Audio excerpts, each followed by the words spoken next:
Assalomu alaykum agayın. Bizden Kurasava gölde gelip kayradan beri üstü başta atabız. Degende emi mına bizge azırkı jaştarga, köpünçe jaştarga gerek eken mına o mobildi kıskalık. İnternet degen o zaman internetin zamanı şundaydı. Adam zatı hazır şaşıp kıska süylөгөнгө, kıska iş жазагanga internet şunday eken. Anan şu kıska süylөгөнүбүз жагат го кыязы. Эми ушул тигин айтып бер, муну айтып бериңиз дейт. Эми жакканын айтып берели билгенибизче. Нүсүпбийди сурап атат да көбүрөөк. Нүсүпбий эми көп айтылган, көп жазылган. Анан ошону биз мындай бүкүлү кыскартып айтып береличи.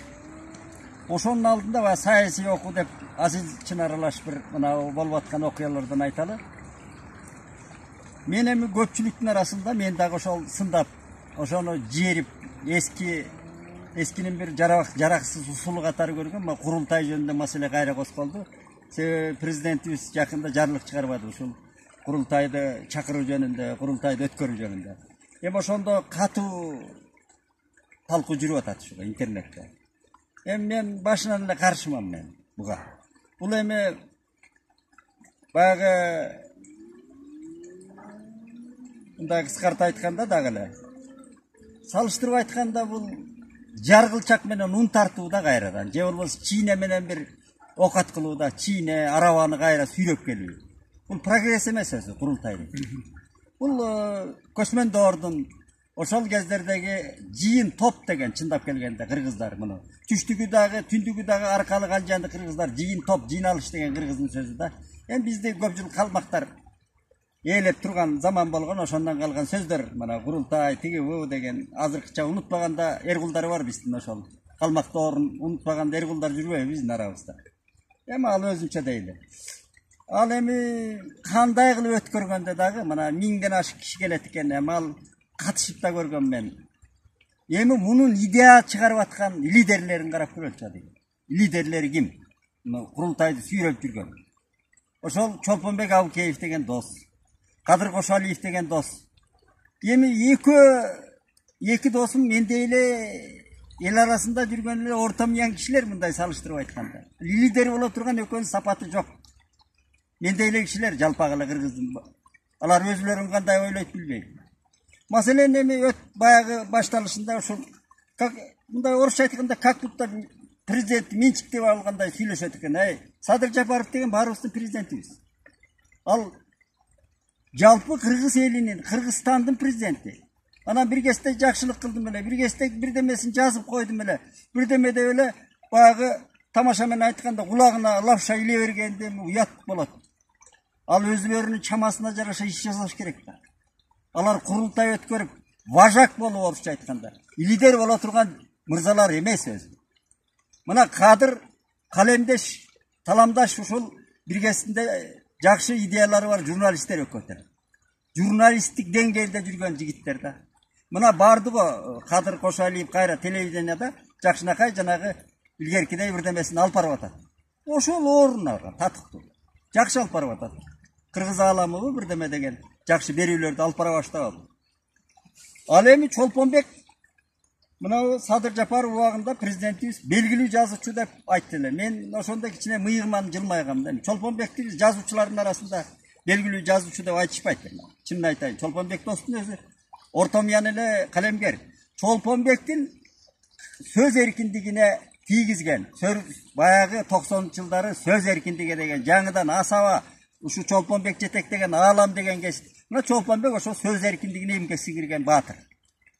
Ошол эркин ой жүгүртүлгөн публицист. Ошол газеттин менеджери, уюштургучу. Болду Чолпонбектин ишмердиги ошол.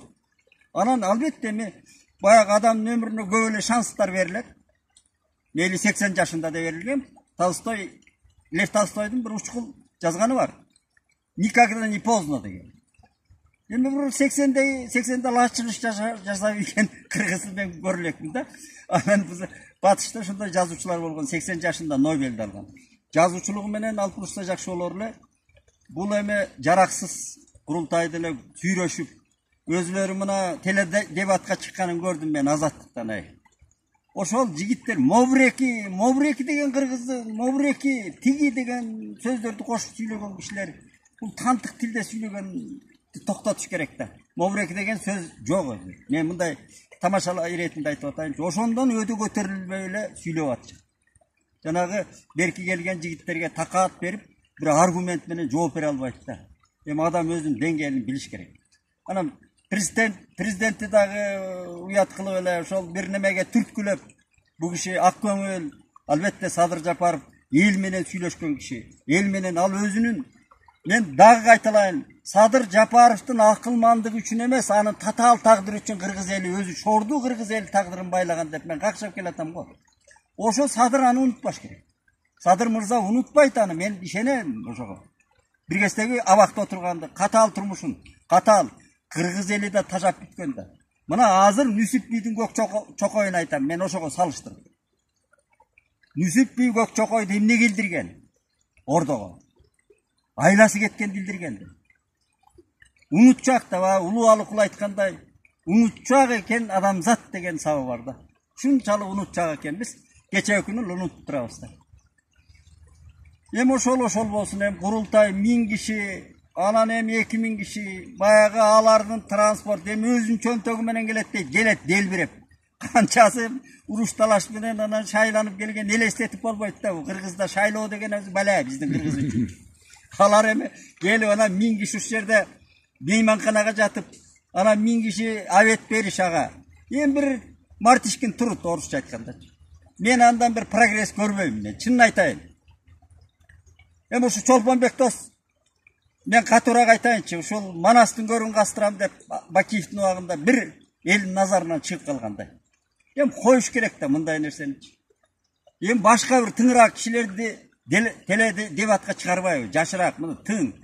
Могу статьяларды, законду жакшы көргөн. Анан эми ошо президентке мындай сүйөнүп алып эле президент айтты деп эле, анан президенттин айтпаган сөздөрүндү айтты деп эле ала чуркай бериш, президентти алар кандай медвежий услуга жасап атканын мен түшүнбөйм да.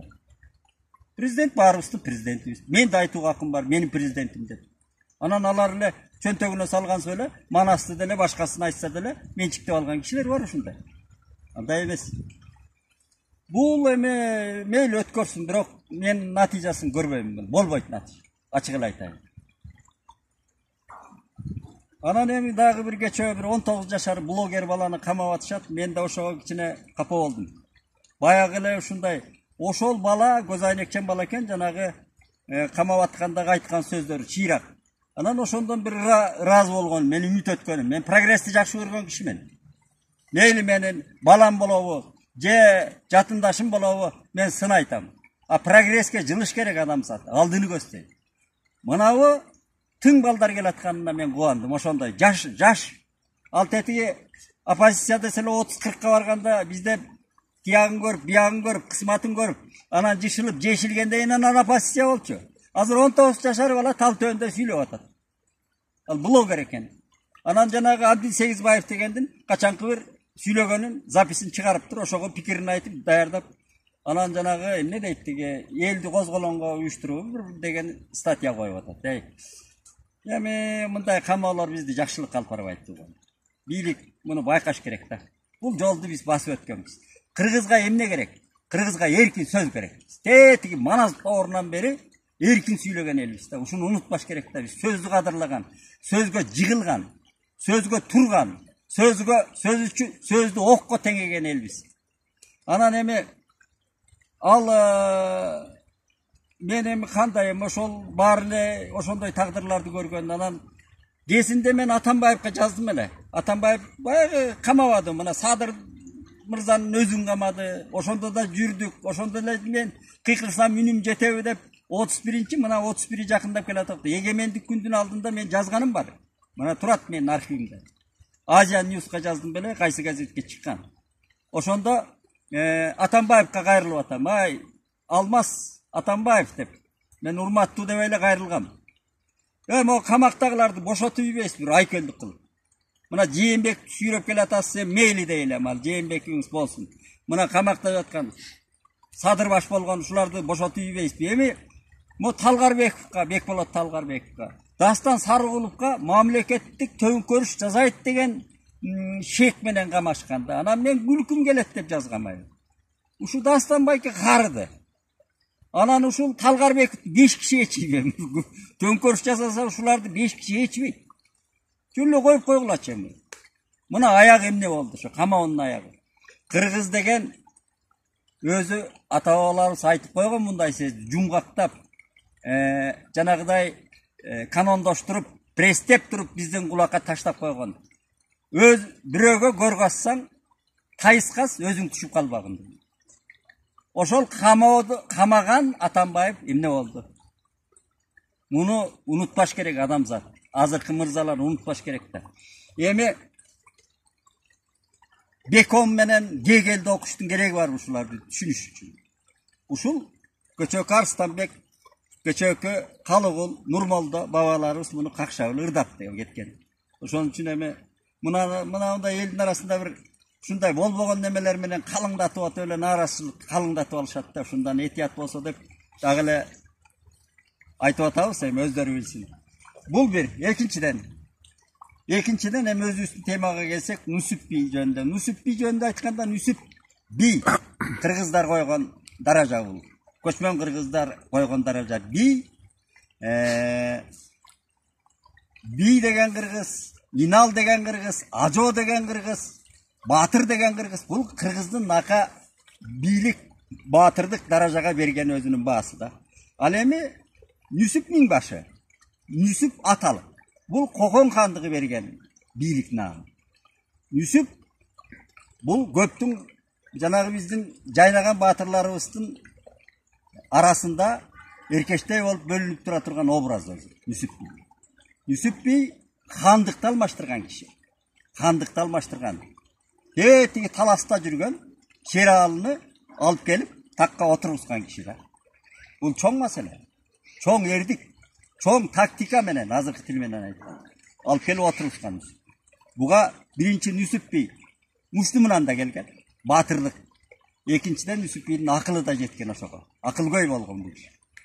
Анан эми ошол өзү кадимки Эсенбай бийдин баласы. Аксы ошо чөлкөмдүн бир жагын чойгон бийдин баласы болгон. Анан ошондон таластан Шералыны алып келип такка отургузган. Анан Шералынын чокоюн алып, чокоюн сууртуп туруп анан эми аны Төлөгөн Касымбеков классикалык деңгээлде жазып салган. Ошол диванканага, ордого канжар менен кадатып атат. Эмнеге кадатып атат?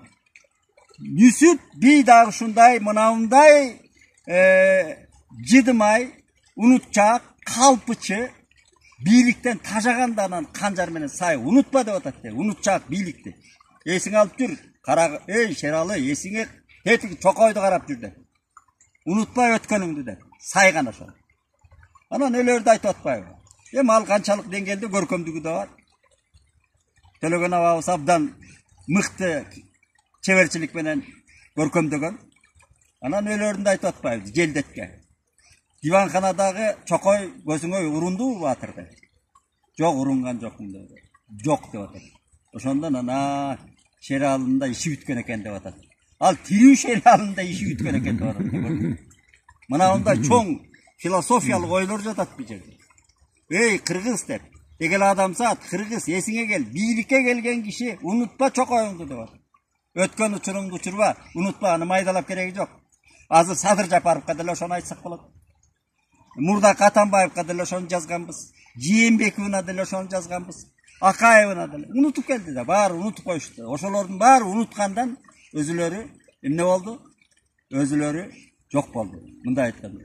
Көбү тирүүнүн өлүгү болду, орой айтканда. Мына элдин назарынан чыккан адам тирүүнүн өлүгү деп эсептелет. Бир-эки кишинин назарынан чыкса боло берет. Болот андай каталыктар. Аялыңдын назарынан чыгасың, туугандын назарынан чыгып калышың мүмкүн. Достун назарынан чыгып калышың мүмкүн. Бүтүндөй элдин, улуттун назарынан чыккан ордук жок. Ал тирүүлөй өлүк деп коет. Көрдүңүзбү? Ошон үчүн бул Нүсүптүн мен көчө угуп алып, бул киши жөнүндө бир жаңы нерселер, мындай маселелерди айтайын, жагдайлар деп, бул сураштырып көрсөм, Нүсіп бидің естелігін тіге Айлын Афлатын аймағына қойышыпты. Анан эми бир эстелигин бу Бишкекке коелу десе, ушуга канчадан бери оорун тийбейт экен. Нүсіп бидің естелиги Ормон хандын катарына туруш керек ма? Ормон ханды деле тетияк алып барып коюп койду. Ормон ханды Нүсіп бидей кишилерди могу Ак үйдүн алдына коюш керек. Биздин эч бир 10 шос азыркы Евро-Азия биримдигин жок кезде бутун канжыгага сынган бутун канжыгага байлап, анан жанагы биздин дөөдүр алып баруучулар башын байлап деп жүрбөй, башын канжыгага байлап дейт өткөндө бир алып баруучу, башын канжыгага байлап салгылашмак беле. Сынган бутун канжыгага байлап салгылашат. Анан жанын байлайт. Жанын тобокелге байлайт. Мына жанын тобокелге байлап, кайран кишилер асыл ала тоонду бизге таштап кеткен. Ошонун соңку бирден бир фигурасы, мындай айтканда, чоң фигурасы, чоң лидери ушу Нүсіп би. Нүсіп би болгон.